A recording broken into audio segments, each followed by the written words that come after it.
넷플릭스 드라마 지옥이나 수리남에서도 사이비 교주가 이제 등장했는데요. 예, 예. 홍 신부님은 사이비 종교들은 몇 가지 공통점이 있다고 그랬어요. 어떤 공통점이 있습니까? 교주들이 네, 사이비 갖고 교주들. 있는 공통점이 있는데 그게 독재자들하고 좀 비슷해요. 5만 증후군이라 그러는데 간땡이들이 부은 거. 간땡이. 네.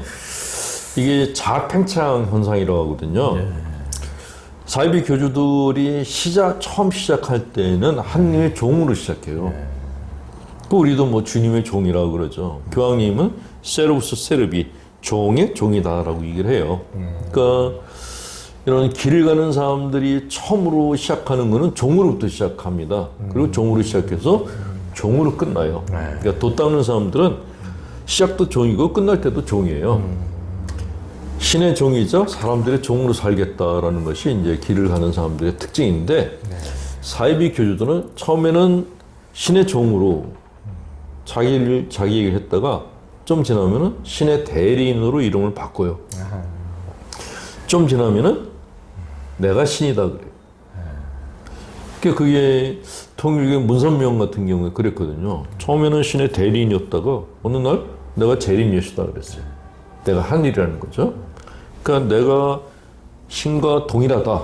내가 하나님의 아들과 내가 바로 하나님의 아들이다. 그러면 이제 거의 이제 그 말기 현상이 온 건데 그걸 이제 자기 과대망상이라고 얘기를 합니다. 근데 그때쯤 되면은 복장이 바뀌어요. 뭐 백마를 타고 있다거나 흰옷을 입고 있다거나 그러니까 천상 존재 같은 모습으로 연출을 하기 시작해요. 그 주변 사람들도 다 뭐 이렇게 천사 이름을 다 붙여줘요. 이게 말기 현상이에요. 근데 재밌는 거는 독재자들도 비슷한 걸 보여요. 네, 독재자들도 뭐 시간이 없으니까 아예 그냥 합쳐서 그렇죠. 독재자들도 처음에는 국민의 뭐 충복으로 시작을 해요. 근데 좀 지나면은 그게 바뀌어요. 간이 부어가지고 자기를 갖다 자꾸 드러내는 작업을 하기 시작합니다. 그래서 뭐 예전에 잠땡 그랬잖아요. TV를 돌리기만 하면 대통령이 먼저 나왔어요. 이게 전조현상이에요. 그리고 나타나는 게 숙소를 크게 지으려고 그래요. 이번에 그 윤통이 영빈관 진료도 취소했다 그러는데 영빈관을 짓겠다는 생각 자체가 독재자의 심리를 갖고 있다라는 거죠. 그러니까 일단은 자기가 사는 그 숙소를 크게 만들려고 하면은 이게 징후가 보이는 거예요. 그게 사이비 교주들하고 똑같은 거예요. 그러다가 제일 그 최악의 독재자 중에 하나가 투르크메니스탄의 죽은 대통령이었는데 이 사람은 일반 국민들이 쓰는 일반적인 찻잔에도 다 자기 얼굴을 새기겠다 그래요. 그 전 국토가 지 얼굴로 뒤덮여 있는 거예요. 그리고 이제 그 다음 단계에 가는 게 국민들을 해결화시키고 싶어요. 어록을 만들기 시작해요. 이게 북에서는 뭐 김일성 어록, 근데 독재 국가들은 거의 다 그 독재자의 어록을 만들어서 그거를 국민들이 숙지를 하게 합니다. 그 어록을 외우는 것이 당에 충성하는 충성도를 갖다가 나타내는 그런 지표이기도 하고, 어록을 만들었다. 그 어록을 만들어서 외우겠다. 그러면 이제 거의 뭐 중기 이상의 그런 징후를 보이는 것이고, 말기 현상이 이제 자기 신격화 현상이죠. 미얀마 구부가 지금 어떤 짓까지 하고 있냐면은 불상의 머리를 따서 버리고 자기 상을 딴 걸 거기다 붙였대요. 자기가 붙여라는 거예요. 붙여라 그러면서 국민을 갖다가 살상을 하고 있는 거예요. 이게 이제 거의 망상, 말기 현상이라고 하는데 이런 말기 현상들이 독재자들이 끝에 가면은 비슷하게 이 리비아의 가다피도 비슷한 증세를 보였어요. 신의 계시를 받았다고 사막에 가서 계시 받았다고 얘기를 하고 일단은 계시를 받았다 그러면 사이비 교주거나 독재자예요. 둘 중에 하나인데 증상은 비슷해요. 조현병의 망상 증세하고 비슷한 증세가 나타나요. 그때부터는 사람들 말을 안 들어요. 내가 신이니까. 그러니까 독재자나 사이비 교주나 양쪽 다 누가 됐다 그러면은 그 전 국민들은 그냥 바로 그 순간부터 노예화된다고 보시면 맞습니다. 근데 사이비 교주가 더 사악한 게 독재자들은 국민들이 항거를 해요. 총을 들고 싸우거나 뭐 미얀마 청년들 같이 총을 들고 반군이 되거나 그래서 싸우는데 사이비 교주 같은 경우는 신도들이 아무도 항거를 안 해요. 이 교주가 신의 아들인데 이 사람을 건드렸다 어떤 화를 입을지 모른다고 생각하니까 죽도록 충성을 할 수밖에 없는 거예요. 근데 사이비 교주가 아니더라도 일반 뭐 성직자나 목회자들도 하나님의 이름으로 자기 사익을 취하는 사람들은 사이비 교주랑 똑같아요. 그러니까 신자들을 케어하고 이 사람들이 일어나게 해주는 게 아니라 착취의 대상으로 보고 있다 그러면 일반적인 성직자나 목회자들도 똑같이 사이비 교주와 똑같은 사람들이에요. 네. 그 이제 그 한 개신교 이제 광신자가 절에 들어가서 불상을 훼손한 것을 듣고 대신 사과하고 이제 해당 사찰 덮기 운동을 펼친 이제 선원영 목사님이 이제 배타적인 개신교 근본주의자들에서 우상 숭배에 동조했다는 이런 명목으로 학교에서 잘리고 많은 이제 고초를 당했는데요. 근본주의 개신교인들이 이제 성당의 성모상도 우상 숭배라면 흑식을 이제 하기도 한다고 들었는데요. 우상 숭배와 이단은 어떻게 다릅니까? 글쎄, 우상숭배는, 그러니까 지금 근본주의자들이 얘기하는 우상숭배는 하나님의 형상을 만드는 거가 우상이다라고 얘기를 하죠. 근데, 저희 같은 이제 영서심리학을 공부한 사람들이 얘기하는 우상은 형상을 만드는 그게 문제가 아니라 내가 마음으로 섬기는 그 신이 잘못된 신일 때 그게 우상숭배다라고 보는 거죠. 그러니까 사람으로 하여금 다른 사람에게 폭력을 가하게 하는 그 하느님, 목회자나 성자가 돈을 사치하게 만들게 하는 그 하느님, 그러니까 다른 사람들에게 해를 끼치는 것을 허락하는 그 신의 허상이 그게 우상이라고 얘기하는 거죠. 그런 우상을 숭배하는 사람들이 이제 뭐 정말 이렇게 엉망진창인 종교인들이라고 볼 수 있죠. 근데 그런 사람들일수록 이상하게 형상으로 나타난 우상에 대해서 이단시하는 경향이 있어요. 그러니까 이건 정말 모순이라는 생각이 들고, 이단이라는 개념은 사실 중세 가톨릭부터 시작되는데, 이단이라는 개념은 사실 복음의 정신에 어긋나는 것을 이단이라고 하는 거죠. 근데 이게 언제부턴가 우리 교회에 마음에 들지 않으면 이단이 하는 게 생겼는데, 중세 가톨릭이 그렇게 했다가 가톨릭 교회는 많이 회개를 했어요. 그래서 뭐 예전에 이렇게 종교재판소에 회부했던 사건들에 대해서 교황님들이 이제 사과를 하기도 하고, 지금 프란치스코 교황님 같은 경우는 뭐 전 세계 곳곳에 이전에 가톨릭 교회가 저질렀던 범죄 현장에 가서 이제 직접 사과도 하시는데, 문제는 그런 가톨릭 교회를 프로테스트했던 프로테스탄트 쪽에서 그 불상을 훼손한 그 개신교를 대신해서 사과한 손원영 목사를 이단으로 몰아붙이고 학교에서 제적을 시켜버렸어요. 그러니까요. 아니 이게 뭐지? 양식 있는 행동을 했는데 왜 이 사람이 이단이 돼야 되지? 그게 이제 개신교의 근본주의거든요. 근데 근본주의는 근본주의자들은 본인 스스로 믿음이 굉장히 강하다고 생각하는 게 특징이에요. 이게 개신교 근본주의나 이슬람의 근본주의나 가톨릭의 근본주의나 근본주의의 특징은 똑같아요.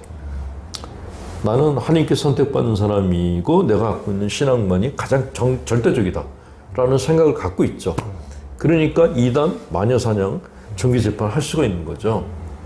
근데 이런 근본주의자들이 이 근본주의 사상을 갖고 있는 사람들의 특징이 뭐냐면, 어떤 심리학자가 얘기했는데 이 사람들은 뿌리가 없다는, 고립무원한 상태에서 뿌리가 없는 채로 사는 사람들이 자기를 알아주는 사람한테 모든 충성을 다 바쳐서, 그래서 근본주의자, 원리주의자가 생긴다.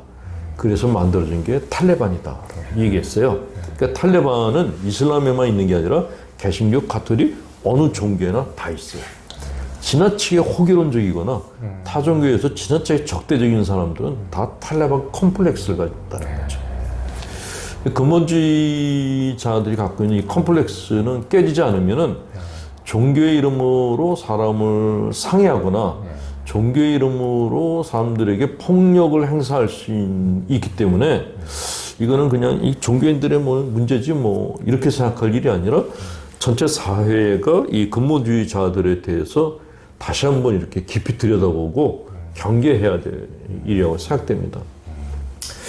그러니까 이제 제가 물음에 이제 우상과 이단이 어떻게 다르냐 했을 때 이제 불상이나 성모상에 대해서 이렇게 막 이단시하고 하는 제일 그런 배타주의와 적대주의를 강조하는 세력을 보면은 대부분 이제 세습을 하거나 엄청난 그 이제 신자들의 그 헌신을 이용해서 자기들의 개인적인 욕망을 채우거나 그것을 부를 맞게 그 교회를 자식한테만 물려주거나 엄청 호화호식을 하면서 그런 자기에게 숭배를 강조하거나 어떤 신을 대신해서 자신을 절대시하거나 그런 사람들일수록 더 그냥 전혀 공허한 다른 그 자기한테 화살이 안 오도록 손을 다른 쪽으로 하는 거죠. 저게 우상 숭배라고 저게 그냥 순수한 사람들이 무슨 불상을 향해서 자기 하거나 성모상을 향해서 순수한 기도를 올리는 거죠. 저걸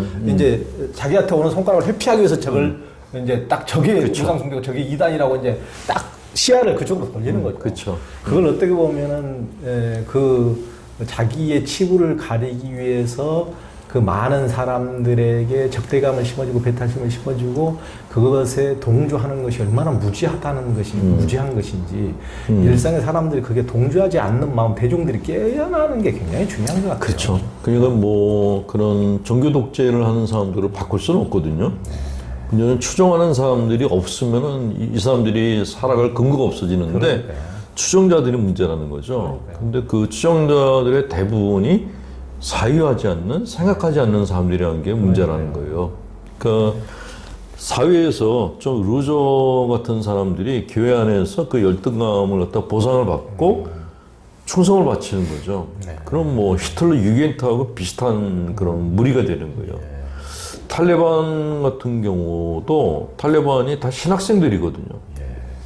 그러니까 기성 종교인이 아니고 신학을 공부하는 도중인 애들이에요. 당연히 공격적이죠, 신학생들은. 근데 그런 아직 신학적으로도 미성숙한 아이들한테 이렇게 그 위에 있는 지도자들이 이렇게 자기들의 욕구를 채우기 위한 교육을 시키고 얘네들을 갖다 무기로 쓰고 있단 말이죠. 그러니까 탈레반도 문제지만은 탈레반을 만드는 그 친구들은 더 문제고 종교 지도자는 더 문제고, 근데 그 종교 지도자들의 사역을 어떻게 할 수는 없으니까 그런 신학생 과정에 있는 사람들한테 진정한 신학이 뭔지를 가르쳐 주는 게 그 중요하다는 생각이 들고 일반 사람들에게도 생각할 수 있는 여유를 계속 주는 것. 그러니까 사회에 계속 화두를 던지는 게 중요하다는 생각이 드는 거예요. 이래도 될 것인가라고. 이래야 된다가 아니라 이래도 될 것인가라고 어떻게 생각하냐고 계속 물음을 던져주는 것이 그런 근본주의자들을 감소시킬 수 있는 방법이 아닌가 하는 생각이 드는데 이제 그 역할을 하는 게 지금은 제가 생각하기에는 이제 손원영 목사님이 그 역할을 하고 있는데 신학생들이 아무도 수강 신청을 안 했대요. 물음을 던질 사람은 준비가 돼 있는데 들을 사람이 아무도 없대. 그래서 그 얘기 들으면서 개신교의 미래 암담하구나 그 생각이 들더라고요. 네, 그러니까요.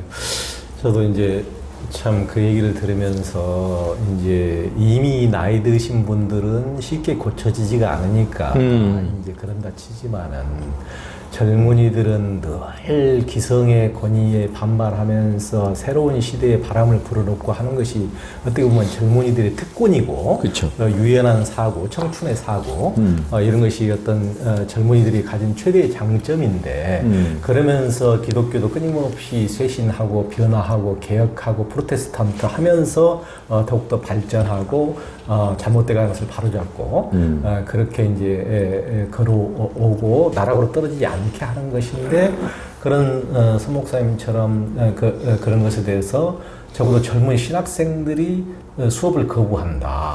그런 나이 드신 무슨 꼰대들도 아니고 어떻게 젊은이들이 그럴 수가 있는지 그것에 대해서 굉장히 안담함이 느껴지더라고요. 그렇죠. 예.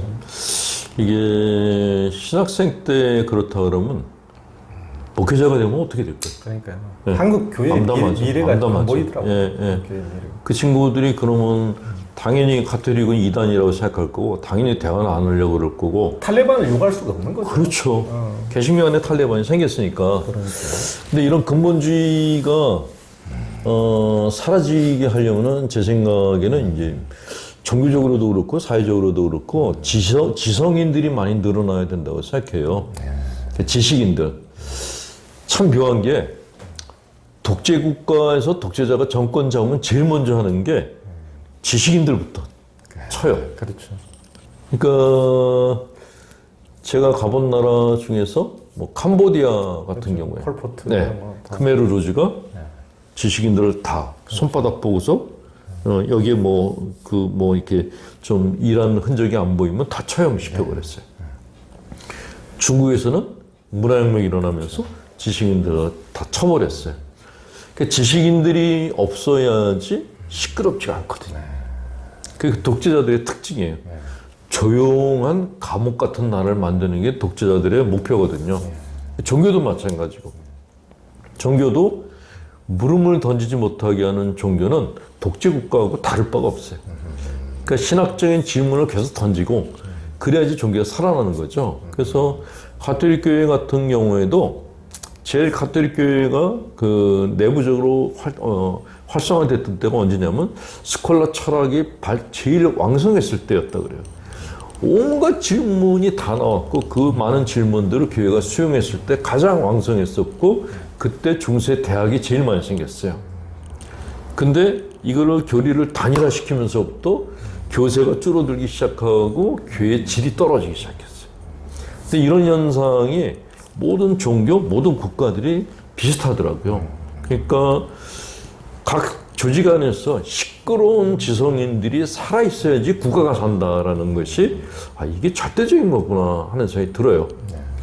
캄보디아 같은 경우도 제가 이제 가끔 갔었는데 캄보디아에 가면은 그 조그만 애들이 그냥 관광객들한테 손 내밀면서 이제 돈을 달라 그래요.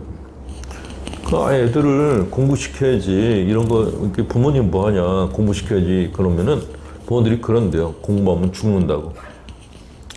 예, 크메르 로즈 군한테 지성인들이 죽는 걸 봤거든요. 공부하지 말고 그냥 돈만 벌라고. 그러니까 전 국민이 그냥 문맹 상태예요. 그러니까 이 정권은 너무나 손쉽게 모든 부를 다 자기들이 다 이렇게 독점을 하는 거죠. 이게 저는 캄보디아를 보면서 캄보디아에 미래가 없구나 하는 생각이 들었는데 정도의 차이는 있지만 독재 국가들은 다 그런 식으로 유지가 되고 있는 거예요. 국민을 문명화시키고 지식인들을 없애버리고 이게 독재 국가들의 공통점이에요. 그러니까 언론을 탄압한다라는 거는 그 권력자가 독재자가 될 거라는 징후를 갖다 그냥 바로 보여주는 거다라는 것이 제 생각입니다. 그러니까 시끄럽더라도 지성인들의 얘기를 들어야 돼요. 마음에 안 들더라도 대학 교수들이 하는 얘기에 귀를 기울이고 언론인들이 하는 얘기에 귀를 기울이고 쓴소리가 정말 싫더라도 그냥 쓴 보약 먹는 셈 치고 그냥 들어야 되는데 그걸 토해버리고 발로 밟아버리면은 그럼 뭐 그 나라는 민주화, 선진국화가 아니라 퇴행하게 된다는 게 이게 뭐 모든 나라들의 공통점이죠. 네. 그러니까 언론이 죽고 이제 지식인이 죽고 살아있는 민중이 죽어버렸을 때는 잘못된 과거가 되풀이될 수밖에 없는 거죠. 네. 뭐 심지어 어떤 나라는 책 반입을 못하게 한다. 공항에서 반입하는 책 건수를 딱 제한을 한다 그래요. 그러니까. 인도네시아. 진시안 같은 독재자들이 전부 다 책을 불태우는 이유가 있는 거죠. 인도네시아에서 이번에 그 축구 경기에서 난동이 벌어졌잖아요. 저는 그걸 보면서 이게 축구만의 문제가 아니야. 이슬람도 그렇고 이란에서 히잡 도덕경찰 얘기가 나왔죠. 인도네시아도 도덕경찰이 있더라고요. 이 도덕경찰들이 국민들의 일거수일투족을 다 감시하는 거예요. 옛날에 우리나라 경찰들이 장말 단속하고 뭐 이렇게 판타론 뭐 미니스커트 감독했듯이 얘네들은 그거보다 더 디테일하게 해요. 항상 감시받으면은 폭발하게 돼 있어요. 그러니까 이란에서 히잡을 안 쓴 그 여자아이가 종교경찰한테 폭행당하고 죽은 이 사건이 국민들 사이에 확 퍼진 거는 다시 단순히 히잡만의 문제가 아니라는 거예요. 그러니까 국민들이 얘기하는 소리를 안 듣고 자기 소리를 갖다 일방적으로 강요하는 모든 독재 국가들에서는 항상 이렇게 이게 뭐 용암 같은 것이 터지기 직전의 현상들이 공통적이다. 그래서 그 나라가 내전 상태로 안 들어가게 만드는 가장 최선의 방법은 종교 지식인, 뭐 언론인, 또 일반 뭐 이렇게 교수들 이런 지식인층이 그런 사람들의 소리가 살아 있어야 된다는 거죠. 그런 사람들의 소리가 여러 분야에서 올라오고 그런 소리들이 국민들을 갖다 이렇게 그 계몽시켜주고 깨워줄 때 그 나라가 가장 건강하다. 제가 여행하면서 느꼈던 게 그거예요. 저는 처음에 본당 신고할 때는 여행을 안 갔거든요. 그냥 국내에서만 있어서 잘 몰랐어요. 근데 다른 나라에 가서 다니다 보니까 제가 저한테 깨달음을 주는 나라들은 선진국이 아니라 후진국들이었어요. 사회주의 국가, 독재 국가를 다니면서 그 나라 얘기를 들었더니 아, 건강한 나라가 되려면 필요한 게 이런 거구나 하는 거를 거기 현장에서 체험을 했거든요. 그러니까 뭐 사실 선진국에 가면은 별 느낌이 없어요. 그냥 뭐 관광지 보고 그러는데 후진국에 가면은 분위기가 엄청 무겁고 싸하고 그리고 감시자들이 따라다녀요. 공포가 느껴지는 거예요. 아, 그래서 이 독재가 안 된다라는 생각을 안 할 수가 없어요. 그래서 저는 여행을 통해서 사회학을 다시 한번 공부를 했기 때문에 그래서 아, 이 지식인층 정말 중요하구나. 특히 종교 지식인, 그러니까 종교를 빙자해서 사기를 치지 않는 진짜 참 종교인들이 정말 필요하구나 하는 거를 깨달았죠. 홍시훈님, 뭐 부모 자식 간의 관계나 성직자와 신자들의 관계도 사목자인가 사육자인가에 따라서 건강한가 불건강한가를 알 수 있다고 했는데요. 사목자와 사육자는 어떻게 다릅니까? 신자들을 양들로 보면은 내가 이렇게 돌봐야 될 양들로 보면 사목자. 내가 잡아먹을 양들로 보면 사육자. 명쾌합니다. 신자들을 내가 케어를 해줘야 될 아픈 사람들을 보면 사목자. 신자들을 1인당 얼마짜리 돈으로 보면 사육자. 이건 뭐 너무 뻔하죠? 내 욕망을 채울 수단으로 보면은 사육자. 예. 내가 도와줘야 될 그렇죠. 참 하나님께서 돌봐주라고 나한테 보낸 사람들이라고 생각하면 사목자. 너무 명확해. 근데 이거는 사목자, 사육자는 뭐 가톨릭은 안 그렇고 뭐 사이비 교주는 그렇다. 절대로 안 그렇고 가톨릭 교회도 신부들이 누구냐에 따라서 사목자이기도 하고 사육자이기도 해요. 그러니까 이런 성격 장애자인 사람일수록 사육자가 될 가능성이 높죠. 그러니까 신자들을 공포심을 갖게 하고 야단치고 그래서 심지어 노예로 만드는 거. 이거는 사육자죠. 전에 피지 섬에 개신교 여목사 사건이 있었어요. 신도들을 하나님의 이름으로 폭행을 하는 거예요. 그 신도들이 무릎 꿇고 그 여목사한테 막 비는 거예요. 그리고 노동 착취를 했어요. 이게 사육자예요. 중세 가톨릭 때 이 짓을 했고 지금은 개신교에서 똑같은 짓을 하고 있고 근데 이런 사육자들은 사실 용납하면 안 되는데 제재할 방법이 없다는 게 문제죠. 가톨릭 교회 같은 경우는 조직이 하나이기 때문에 그런 사람이 있으면은 위에서 불러서 제재를 가해요. 경고를 주거나 아니면 면직을 시켜버리는데 개신교는 통제기구가 없더라고요. 낮에도 이제 제가 목사님 한 번을 만났는데 우리는 뭘 하려고 그래도 시간이 너무 많이 걸린다고 고백을 하시더라고요. 근데 어쨌건 사육자가 많아지면은 심리적 노예가 되는 신자들이 늘기 마련이고 사목자가 늘어나면은 마음이 고아인 사람들이 정신 건강을 찾는 그런 결과가 나온다. 이게 결론입니다. 그러니까 가정에서도 또 부모 자식 간에도 그런 게 똑같죠. 부모가 어떤 부부든지 자식을 사랑한다고 하는데 제가 상담을 하다 보니까 안 그런 경우도 많이 봤어요. 부모가 자식을 착취를 하는 경우도 있더라고요. 예, 그렇죠. 또 부모가 자식을 사랑하는데 자식을 사랑하는 방법이 비이성적인 경우도 많이 봤고, 그래서 애를 낳았다 그래서 다 부모가 아니구나 하는 거를 알게 됐죠. 정말 아이를 사랑한다면은 아이의 그 아이가 갖고 있는 어떤 인간성, 개체성을 갖다 존중해 줘야 되는데, 그렇지 않은 부모들은 아이를 나를 행복하게 해주는 수단으로 보더라고요. 그래서 옛날 부모님들은 자식복 얘기를 하는데 자식들은 지금 부모복을 얘기를 해요. 그러니까 건강한 부모를 만나야지 건강한 자식이 나온다. 이게 철칙이에요. 예. 그러니까 종교인들이 할 일은 부모한테 1차 손상을 받은 사람들에게 두 번째 그 부모의 역할을 해주는 거거든요. 그래서 뉴 패런트라고 하는데, 문제는 상처를 받았는데 성당과 교회를 왔는데 여기 사육자가 앉아 있어. 그럼 2차 피해를 또 입는 거예요. 그런 사람들은 정말 어떻게 길을 가야 될지 모르는 상태에 빠지게 되죠. 그래서 제가 저희 신자들한테는 제가 이런 얘기를 해요. 성당에 미사 보러 가는데 본당 신부가 강론 때 지랄지랄 하거든 가지 말라고. 어렸을 때 이미 야단 맞고 자랐는데 나이 먹어서 또 야단 맞는 거는 그거는 2차 폭행 당하는 거니까 내가 좋아하는 신부가 강론하는데 가서 들으라고, 따뜻한 위로를 해주는 신부를 찾아가라고 그렇게 얘기합니다. 신부들도 다 똑같은 건 아니니까 가능하면 공감 잘해주고 신자들의 상처를 잘 어루만져주는 신부한테 가라고 얘기를 해요. 사목자, 사육자는 이거는 금방 끝날 문제가 아니고 뭐 계속 이어질 문제인 것 같다는 생각이 듭니다.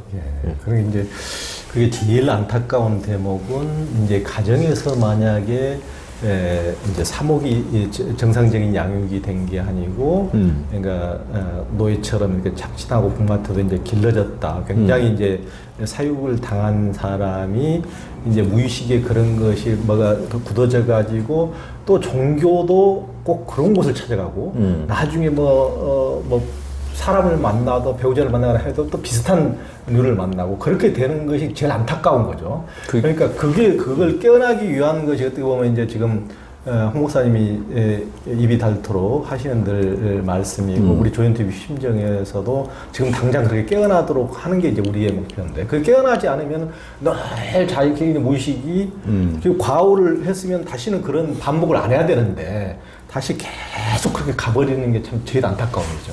이게 이미 그렇게 살아온 거에 너무 길들여져 있는 거예요. 그 새로운 걸 하려니까 불편한 거예요. 그렇죠. 그러니까 어쩔 수 없이 그냥 맞고 자란 사람들은 또 때리는 사람한테 또 가는 거예요. 거기 가면은 어디선가 많이 본 듯한 그런 게 있으니까. 그러니까 어릴 때 폭행당한 사람들이 막 폭언을 하는 그런 목회자한테 가가지고 폭언을 들으면서 이거 어디서 많이 본 듯한데? 어린 시절의 추억 속에 빠져드니까 못 태어나오는 거죠. 그래서 상담가들의 역할이 중요한 게 그게 네 자리가 아니라고, 너 지옥에서 나와가지고 또 지옥에 간 거라고 얘기해주는 멘토들이 필요하다는 거죠. 지금 그런 멘토들이 중요한 시기죠. 이게 굉장히 중요하고, 우리 휴심정을 통해서 우리 홍 신부님하고 이렇게 대담 보면서 이제 그런 것을 참 깨어날 때라고 생각합니다.